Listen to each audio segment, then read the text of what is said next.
Torah Or Page, Chanukah, page Lamed Daled, 67, 15 lines from the top of the page. Okay, the Rebbe is explaining the difference between the Shiva Rayim and the Shmein and the Sichei Adam.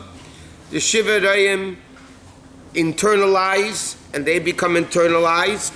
Then the Sichei Adam, on the other hand, is a level of Makif.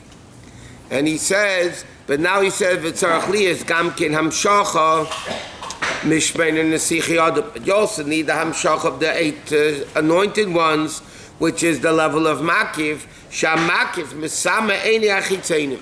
Because the expression in Kabbalah is that evil, Makif, because it's so powerful, destroys the evil forces. Because Makif, Pnimi, is basically based on a level of a keli. So it's automatically limited. Whatever the vessel is, that's what the revelation is.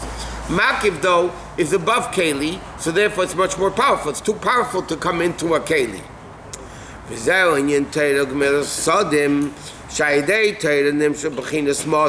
the level of Rayim of the shepherds. And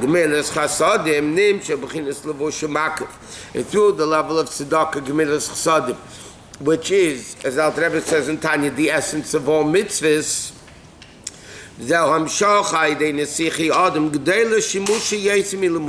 and therefore he says like this. You have Torah, Gemilas Chasadim. Torah is the Shiva Rayim, and then you have the Gemilas Chasadim Makif, the garments, which is Gemilas Chasadim mitzvahs.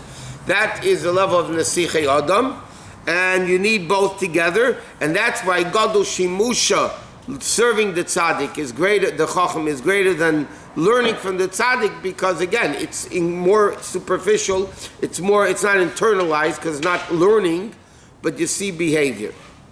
He said, to understand better, the difference between the shepherds and the anointed ones are der Shmatzina, Brechem and Zakai. Shahaya Sad HaTeira. The Brechem and Zakai, the Gemara calls was Sad HaTeira, the officer of Teira, HaMelamed Teira LiYisrael. Okay?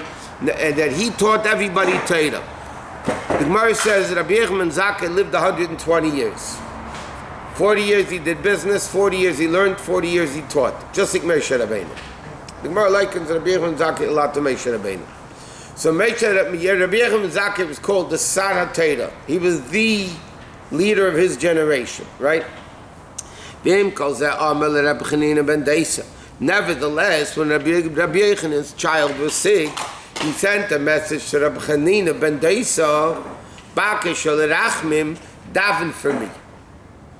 So Mrs. Rabbi Yechim and Zakai said to him, to her husband, I don't understand. You're the teacher, you're his teacher in fact, you're the head of the whole generation, why are you asking him to daven for you when you're greater? So he answered, I am like an officer in the presence of the king, and here is the Eved, the janitor, the slave. So what did he mean by that? Yes, or let's put it this way, to use modern day language, even though it would be an insult to whoever does it. He could be a congressman, a federal congressman, you're a big macher. But if you want to go into the president, you can't just walk in whenever you want. But the guy that cleans the office, or the secretaries, are there whenever they want, basically. He's got the keys. Yeah, he got the keys. So he says, I might be the senator, but he, Rabbi Yechim Zakai, is the Eved. He has accessibility to the Hashem more than I do. That his davening was much greater than Rabbi Yechim and Zakai. In fact, the Gemara over there says, he said on himself, it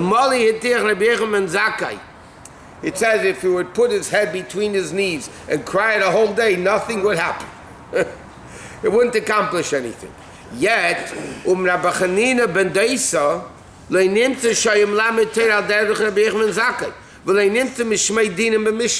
fact, the Rebbe says that Rabbi Chanina ben Deisa there's never a halacha mentioned anywhere in Mishnah in the name of Rabbi Chanina ben Deisa. So obviously his inyan was not teaching Torah like Rabbi Yechim and Zakai. And he says that's the difference between Bein Rayim and the Sichei Adam. The difference between Rabbi Yechim and Zakkai and Rabbi Chanina ben Daisa is the difference between the 7 Rayim, which Rabbi Yechim and Zakkai taught Torah. He's like one of the 7 Rayim. Rabbi Yechim and Zakkai Rayim and finally Salkamei Moshe Rabbeinu. Rabbi Chanina ben Daisa lahoya by Bechina Zu, but he was tzaddik tamim b'li shum deifi. Okay, it says Ad Shaman Azal Shalei Niven. The Gemara says like this. Rabbi Chanina ben Daisa, the Gemara says as follows: the whole world exists in the merit of Rabbi Chanina ben Daisa. And Rabbi Chanina ben Daisa was so poor, he lived from boxer from week to week. In other words, the whole world existed in his merit. And look at, he was a pauper.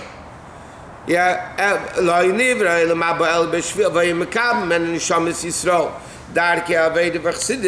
and yet Rabbi Chanina ben Daisa didn't teach Torah.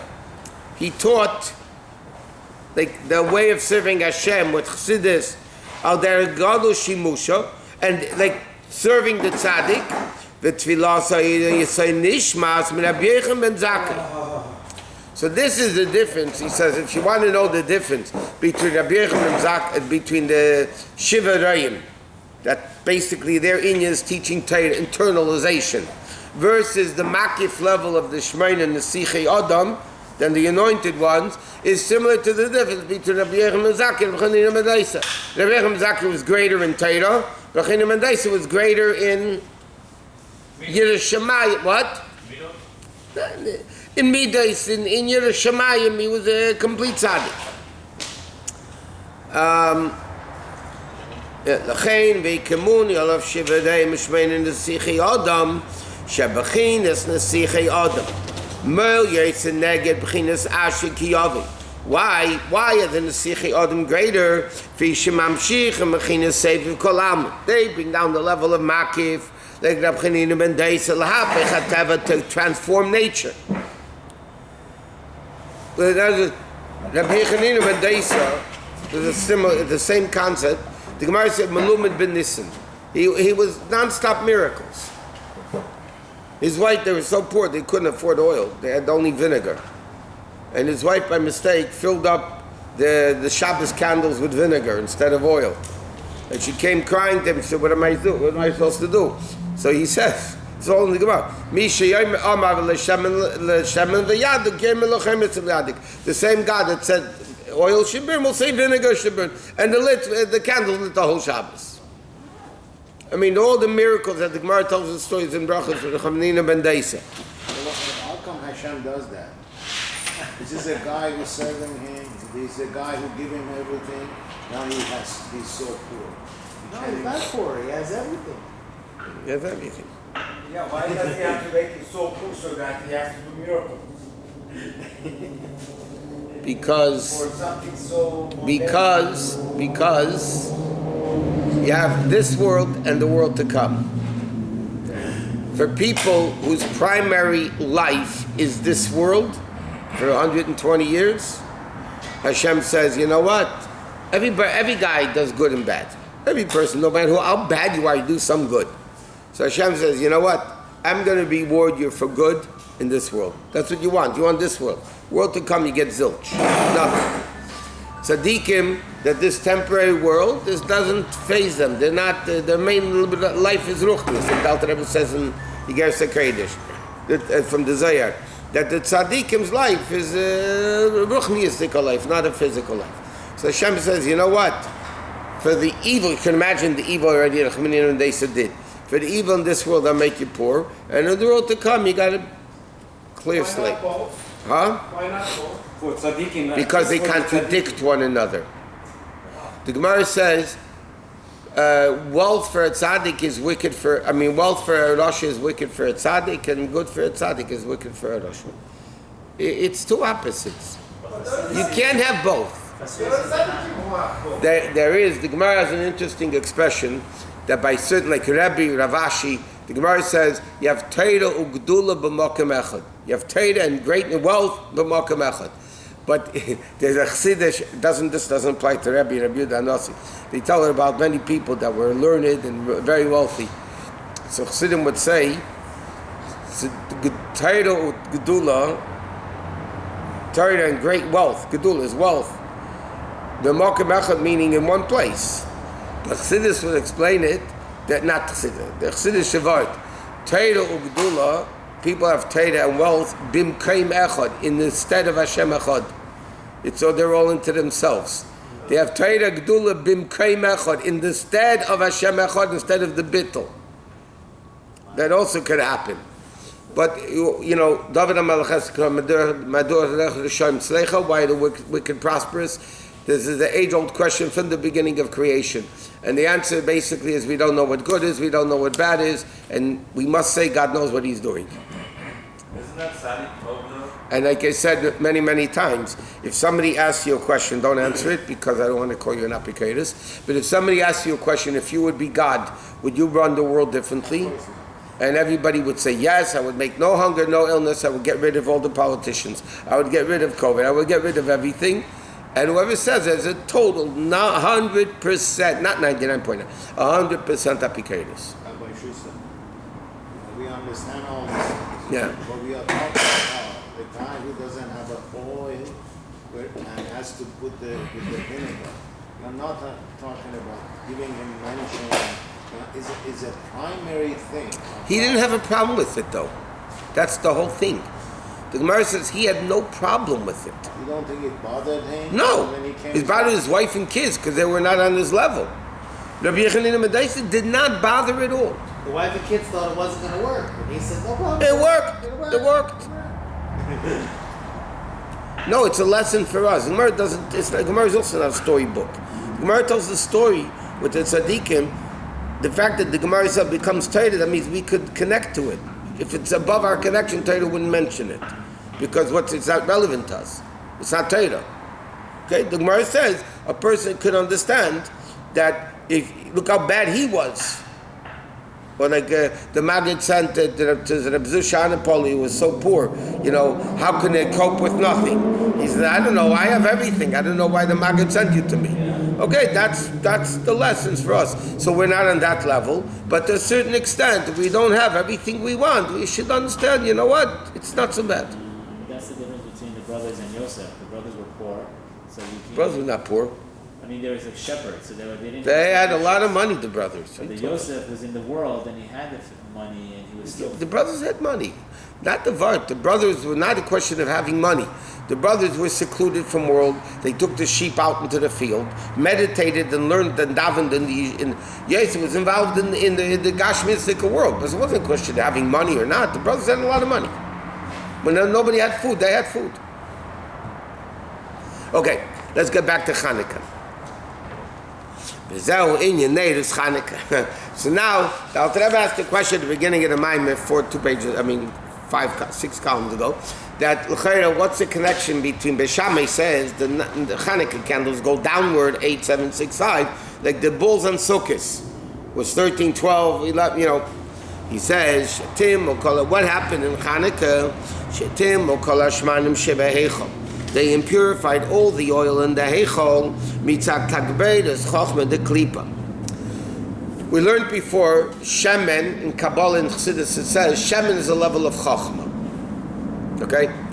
Now, you have Chochmah of Kedusha, and you have Chochmah of Tumah, of evil, of Klipa. Now, the oil in the Beis HaMikdash that was sealed symbolized Chochmah of Kedusha. Now the Greeks come and impurify all the oil. So there was oil, but it was impured. Right? That means that's the level of Chochmah of Klipa, Chochmah of Tumah. So what they did was, they transformed the Chochmah of Kedusha to the Chochmah of evil. Okay, and therefore, when you want to undo what the Goyim did, what the Greeks did, Chochmah of Kedusha cannot counter-effect Chochmah of Klipa, because they're Chochmah. In order to fight, you need to be stronger. That means if you want to undo the Tumah that the Goyim made of Chochmah of Kedusha, that they made a Tameh, you need to bring down a higher level. Like you said before, Makif, Misaba Eini Achitzainim. Makif is powerful, it can get rid of the Tumah. How did they go and did it? They touched it. They touched it. They impurified it. They broke the seal and they touched it. Oh, you're talking about the physical. In the oil, yeah. No, and then he says, that's why it says, Rashkichem Torah Secha. And this we learned many times. The Rebbe points out the many siches. In Alanisim, we say, what did the Greeks want to do? La'avirim Lashkichem Torah Secha, to make him forget your Torah, or La'avirim Echukir Etzinacha, and to make him transgress the chukim, the mitzvahs. So the Rebbe explains, it doesn't say Lashkichem Torah. It doesn't say the Greeks wanted the Jews to forget Torah and not to do mitzvahs. The Greeks were a very high cultured people. They were intellectuals. What the Greeks wanted was the Lashkichem Torah Secha. Forget that it's God's Torah. Meaning, you want to learn Torah as a wisdom. There's a subject, math, science, Talmud. Talmud is a brilliant subject. You want to learn Talmud as an intellectual, fine thing. Fine, good. You want to learn Torah Secha, God's Torah, that we're against. No Kedusha in it. You want to keep mitzvahs. There's a lot of logical mitzvahs, you know. You want to keep Pesach, Shabbat, fine. What they want, the illogical mitzvahs. Illogical mitzvahs, why do you want to do illogical mitzvahs for? Unexplainable, not illogical. What? Not necessarily illogical, unexplainable. No, illogical. Do two positives make a negative? No. How can meat and milk make treif? How can wool and linen, both kosher, make treif? That's illogical. It's not really above. It's illogical. It doesn't make sense. Two positives don't make a negative. Right? Okay, so that's what they wanted. Did they? Because they didn't believe in the one God, they believed in all their other gods? They didn't believe in our Hashem, okay? And there's a lot of sichos in Rebbe and Chanukah. The Greeks wanted that the Jews should write Al-Keren Hashor on the horn of an ox, She'en lachem chelik b'lokei Yisrael, that you have no part of God. And the Rebbe explains why a horn of an ox, and why, I mean, write on a piece of paper. What do you have to buy? Nothing, there's zillions, but this is all the one general concept.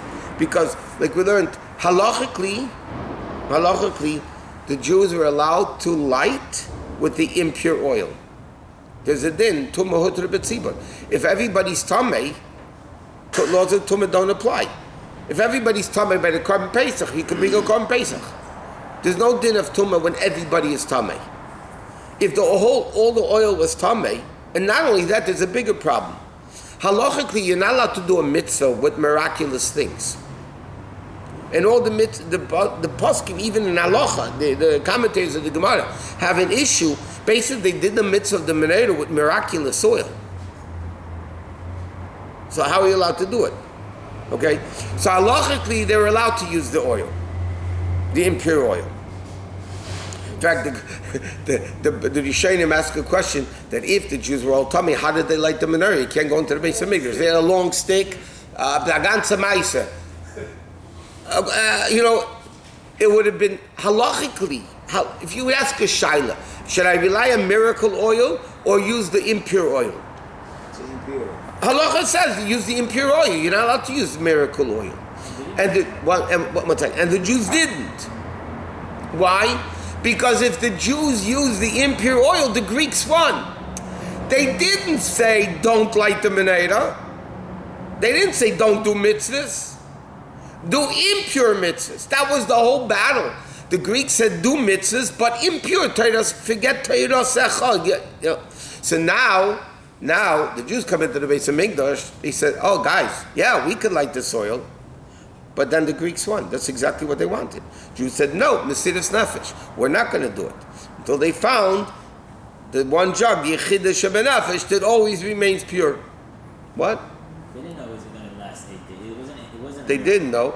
Well, depend. No, some Farshim say they only put an eighth of the jug into the menorah. There's a lot of it. For a long time, they were not really doing the ritual of lighting the menorah. Sure, they were. During the Greek time? Yeah. Oh yeah? The Sure. whole time? Until the Greeks came and defiled, yeah. But they had even statues of But Liadi. they still did the Menorah. Koyanim in the base of Mikdash did the Menorah. Okay.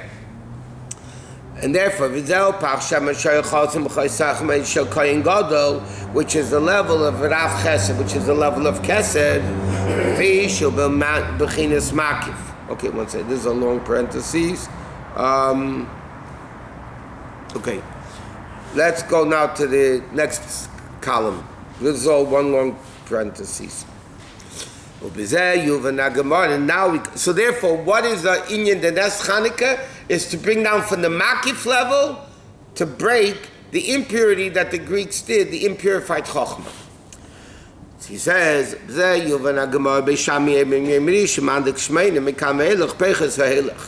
so therefore, now we understand. Beis Shammai says the first thing you laid 8, 7, 6, 5. Time of the Beis Shammai. One of the reasons Beis Shammai, the Yalef, Mipari Achad. They learn now from the bulls of Sukkot. First day they brought 13, then the second day 12, and so on. Okay,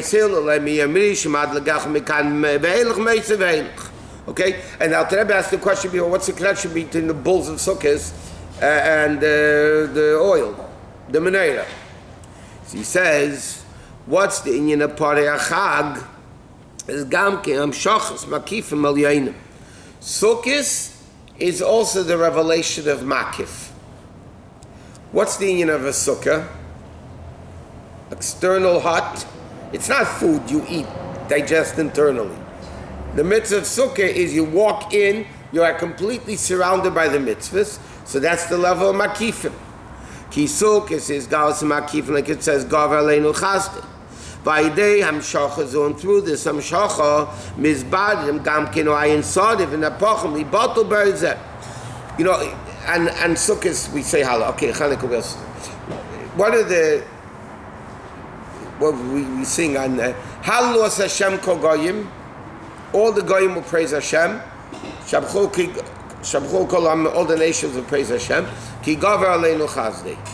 Okay, the bulls that they brought on Sukkot were 70 bulls, corresponding with the 70 nations. Now, the Gemara says, if the Goyim would know what the Beis HaMikdash did for them, they would have made an army all around it and never destroyed it. Now, what's the inyan of the 70 bulls? So Kabbalah and Chassidus explain that the Sukkot is a level of Makifim, the encompassing level. That's why the Yom Tov is called Sukkah. Sukkah by definition is Makif. It's an encompassing level. So the inyan of Sukkah is the Makifim level that breaks the klipa of the 70 nations, which is exactly what Chanukah does. The number 8, like he said, what is Chanukah? The Pach Echod, the Makif level that destroys the level of chokhmah of the impure oil that the Greeks wanted to do. How do you get rid of it? By the level of makif. And that's why, like we said, Chanukah, the 7 branches of the menorah, like the Shivarayim. The 8 days of Chanukah, like the Shib Mishmein and the Sichei Adam, like the 8 shepherd, the anointed guys. Chanukah can illuminate the darkness. You put it outside. You get rid of the rebellion of the Talmudoi, the Meredes, and that's the power of Chanukah. So that's exactly what Sukkot is all about.